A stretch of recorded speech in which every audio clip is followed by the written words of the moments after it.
Ah, bah elle est là la vidéo d'hommage. Ah, mais tu parles de l'acteur français Victor Lanoux? Ah, moi je l'aimais bien dans Louis la Brocante. Je parle pas de lui. C'est plus du côté de la politique. Regarde.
Les débiles, c'est votre faux journal satirique, c'est parti! Politique pour commencer. Comme vous le savez, Emmanuel Macron est devenu notre nouveau président de la République. À nous, 5 nouvelles années basées sur le fric. Revoyons ensemble le meilleur moment du dernier débat avec la petite Marine, qui est en même temps le meilleur de ce début d'année. Depuis novembre 2015, Schengen le permet, nous avons rétabli des contrôles aux frontières pour lutter contre les terroristes qui ont permis l'interpellation de plus de 70 000 personnes. Donc ce que vous proposez comme d'habitude, c'est de la poudre de perlimpinpin. Perlimpinpin. Perlimpinpin. Perlimpinpin. Perlimpinpin. Perlimpinpin. Perlimpinpin. Perlimpinpin. Et ils sont là, ils sont dans les campagnes, dans les villes. Je parlais de votre Ils sont sur les parti. réseaux sociaux. C'est de la poudre de perlimpinpin. Perlimpinpin. Perlimpinpin. Perlimpinpin. Perlimpinpin. Perlimpinpin. Perlimpinpin. Perlimpinpin. Perlimpinpin. Perlimpinpin. Perlimpinpin. Perlimpinpin. Perlimpinpin. Perlimpinpin. Perlimpinpin. People, la semaine dernière, dans notre JT, nous vous parlions de notre Denis Brognard qui fume des rails. Eh bien, à force de fumer cette substance illicite, ouh là là, il semblerait que la fumée déterpée l'ait totalement changé. Regardez.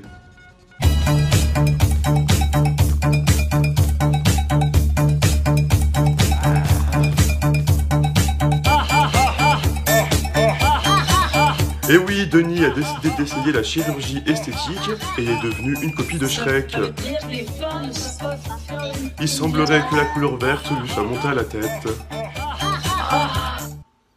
Scandale! Au sein même de l'Europe, un camp de concentration pour les personnes homosexuelles a été créé en Tchétchénie, dans l'indifférence la plus totale. En guise de protestation, les autres pays européens ont décidé de créer une prison pour y mettre les détraqués qui ont osé créer cet endroit, et comme ça on évite de parler de ces cons. Bah oui, on va pas non plus les instruire quand même, hein. On se retrouve après Poutine qui est le drop beat.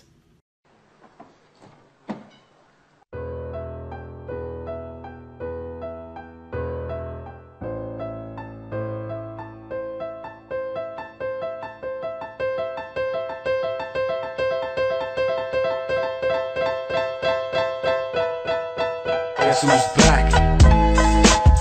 Still doing that shit, Andre? Oh, for sure.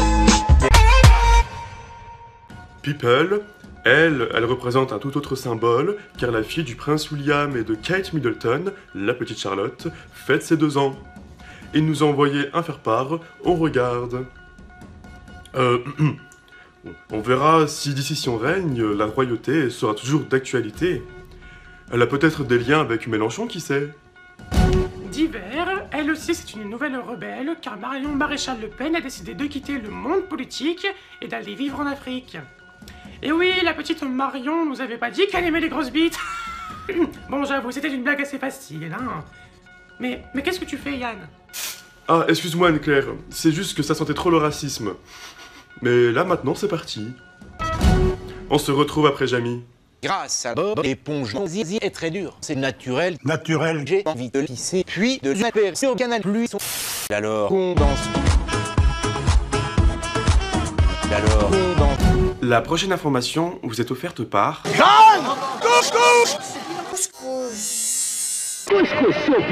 Autant manger gay. Insolite, le directeur général de la chaîne C8, monsieur Franck Apieto, a été embrassé sur la bouche par le journaliste Jean-Michel Maire.